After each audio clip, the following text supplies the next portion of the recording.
అందరికీ నమస్కారం అండి. మన భగవాన్ శ్రీకృష్ణ ఛానల్కి స్వాగతం. చచ్చేంత వరకు ఎవరిని నమ్మాలి, ఎవరిని నమ్మకూడదు అనే ఒకే ఒక ప్రశ్న ఎప్పుడూ మనల్ని వెంటాడుతూ ఉంటుంది. ఇతరులని సంతోష పెట్టకపోయినా పర్వాలేదు, కానీ ఒక్కరిని కూడా బాధ పెట్టకుండా బ్రతకడమే మంచి వాళ్ళ లక్షణం. ఓడిపోవడం అంటే కోల్పోవడం కాదు, నీకు తెలియని దానికోసం వెతుక్కోవడం అని తెలుసుకో. ఓడిపోయానని బాధపడక మళ్ళీ ప్రయత్నించాలి అని గ్రహించు.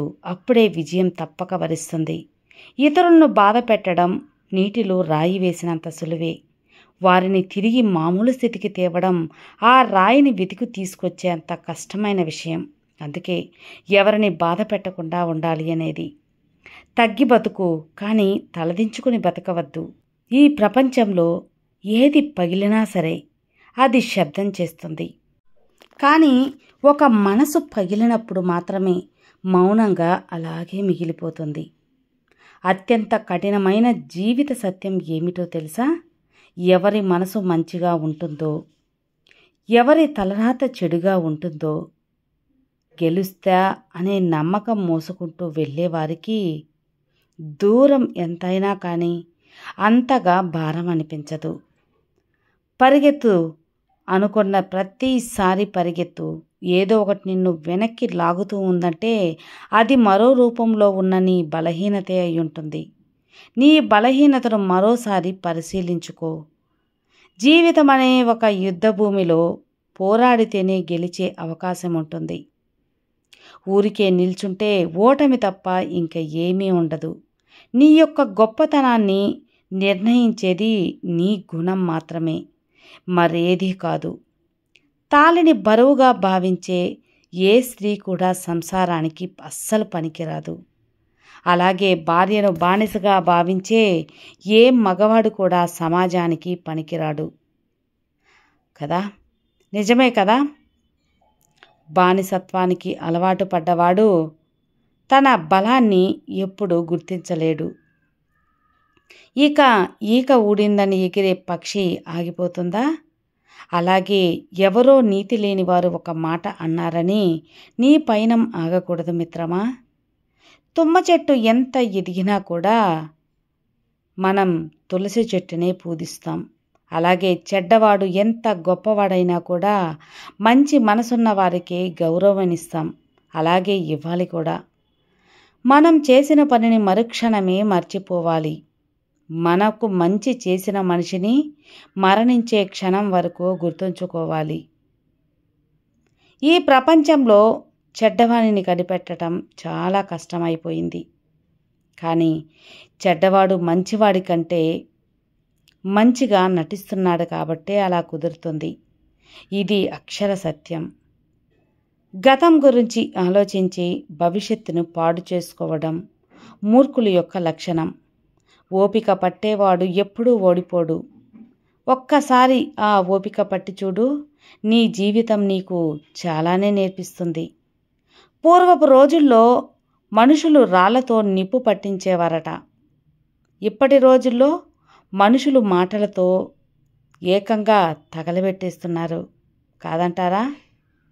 తియ్యటి నీరు నింపుకున్న బావి మౌనంగా ఉంటుంది. ఉప్పు నీటితో ఉన్న సముద్రం మాత్రం అలలతో ఎప్పుడూ గర్జిస్తూనే ఉంది. అలాగే అజ్ఞాని అరుస్తాడు, జ్ఞాని మౌనంగా ఉంటాడు. నీ గమ్యాన్ని నిర్ణయించేది నీ చేతుల్లోనే కానీ నీ అరచేతి గీతల్లో ఉండదు. అసలు తప్పే చేయని మనిషి ఈ లోకంలోనే అస్సలు ఉండడు. తన తప్పును సమర్థించుకునేవాడు మూర్ఖుడవుతాడు. ఇతరుల తప్పును వేలెత్తి చూపేవాడు అత్యంత మూర్ఖుడు అనిపించుకుంటాడు. చేసిన తప్పులు సరిదిద్దుకునేవాడు మాత్రమే ఉత్తముడు అనిపించుకుంటాడు. గొర్రె కసాయివాడిని నమ్ముతుందో లేదో తెలియదు, కానీ మనిషి మాత్రం మాయమాటలు చెప్పేవాడిని మాత్రం ఇట్టే నమ్ముతాడు.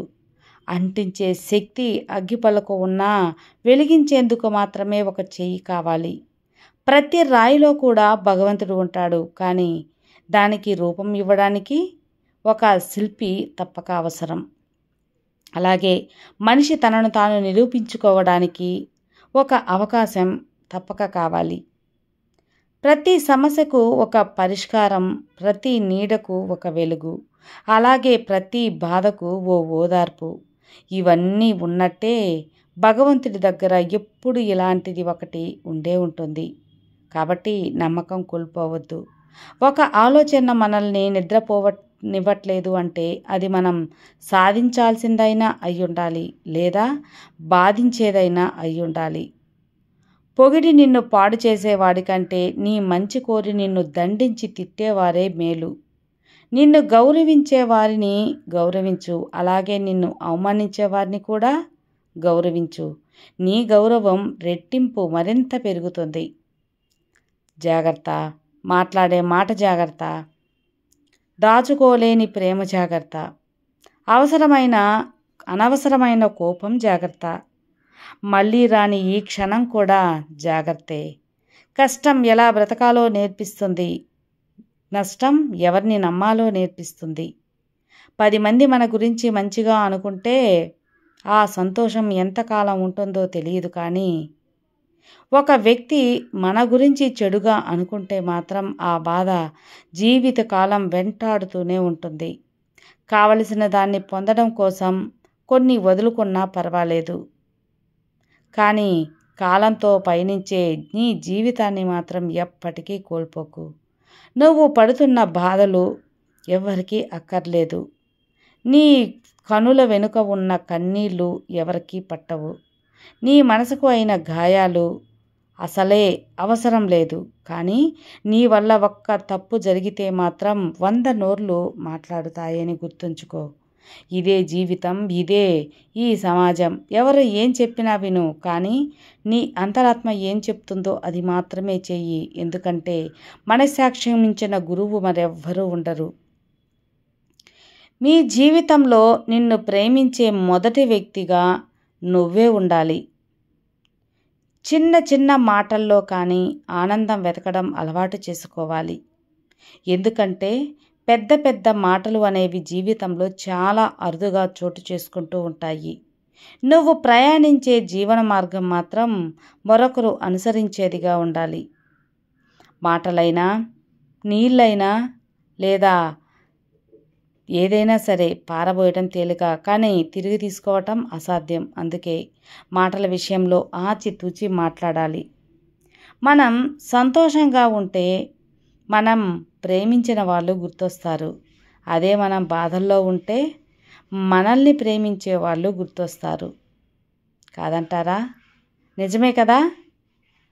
భయం ఎప్పుడూ భవిష్యత్తును నిర్మించదు, కానీ ధైర్యం మాత్రం నిర్మిస్తుంది.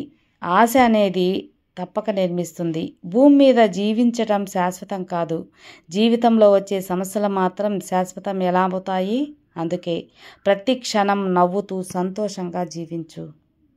ప్రతి క్షణం మంచి కోసం బ్రతికే ప్రపంచమంతా నీకు స్నేహితులే ఉంటారు.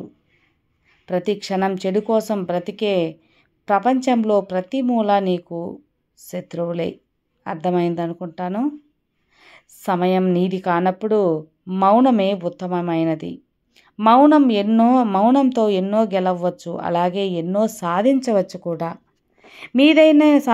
మీదేదైనా సమయం కోసం వేచి ఉంటే డబ్బును చూసి దగ్గర చేరే బంధువుల కన్నా, అందాన్ని చూసి ప్రేమించే కన్నా, అవసరం కోసం దగ్గరయ్యే వాళ్ళకంటే వీళ్ళందరూ కూడా శాశ్వతం కాదని గుర్తుంచుకో. మీతో ఎవరు మాట్లాడటం లేదు అంటే అది వాళ్ళ తప్పు. మీరే ఎవరితో మాట్లాడకపోతే అది మీ తప్పు. మీ మనసును నువ్వు అదుపులో చేసుకోలేకపోతే అది నీకు ప్రధాన శత్రువుగా మారుతుంది. ఎదగాలి అంటే ఓర్పుగా ఉండటం నేర్చుకోవాలి. గెలవాలి అంటే ఓటమిని ఒప్పుకోవటం నేర్చుకోవాలి. సర్దుబాటు లేకుండా జీవితంలో ఏది కూడా సంపూర్ణం కాదు. మీ జీవితంలోకి ఎవరు ఎప్పుడు వచ్చారు అన్నది ముఖ్యం కాదు. ఎలాంటి పరిస్థితుల్లోనైనా సరే మీతో ఎవరుంటారు అనేది మాత్రమే ముఖ్యం. కొంతమంది మాటలను గమనిస్తూ ఉండు. నీకంటూ గర్జించే రోజు ఒకటి వస్తుంది. అప్పుడు ఎవరిని వదలకు. కాబట్టి ఈ యొక్క సమాజంలో బ్రతకాలంటే జాగ్రత్తగా ఉండాలి, ధైర్యంగా ఉండాలి, నీ మనస్సాక్షికి నిజాయితీగా ఉండాలి. అప్పుడే నీ జీవితం నీకు నచ్చినట్లు ఉంటుంది. సర్వే జనా సుఖినో భవంతు. జై శ్రీకృష్ణ.